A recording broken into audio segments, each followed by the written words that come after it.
time to highlight some female business leaders in our city, and we are going to start off with the CEO and founder of Quakelab, Sharon Nyangweso. Good morning and welcome to the show. Thank you so much. Thank you for having me. We're so excited to have you here. Let's first talk about Quakelab and what your business is all about. Yeah, so I like to say that we are kind of professional problem solvers. I love that. But more specifically, we work with our clients to build systems that make their organizations work and that help them build what they build or provide the services they provide.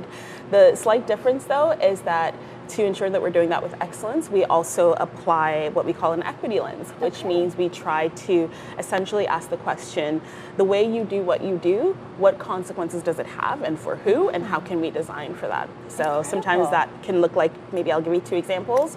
We might work with a municipal government who are looking to say, okay, how do we rethink how we clear snow on this street? Something that seems simple and innocuous, but for a lot of people who might not know it, women make up the majority of pedestrians and people who use transit.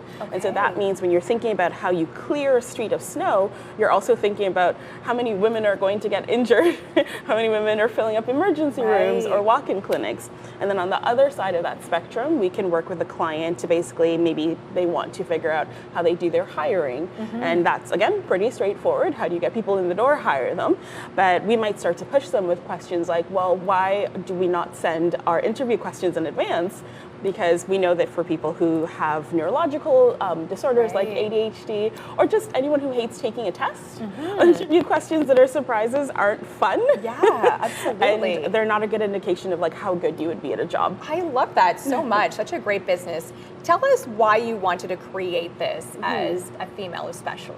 Yeah, I think because how we all navigate the world is, you know, we share a lot of commonalities, but there are also like really specific things about really specific groups of people. And if we're not designing for that, then we're missing out huge segments of the population. So for instance, how you walk in the street, we all walk in the street the same way.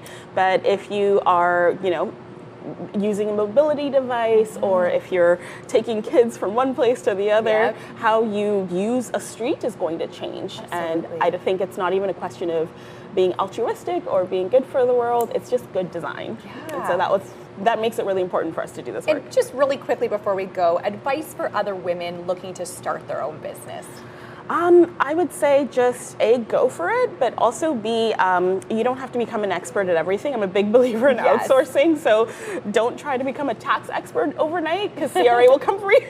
It's true. That is a tricky part of owning a business, right? Exactly right. Thank you so much for joining us. And for people looking for more information, you can head to quakelab.ca. That's right. Thank you again, Sharon, for joining us today.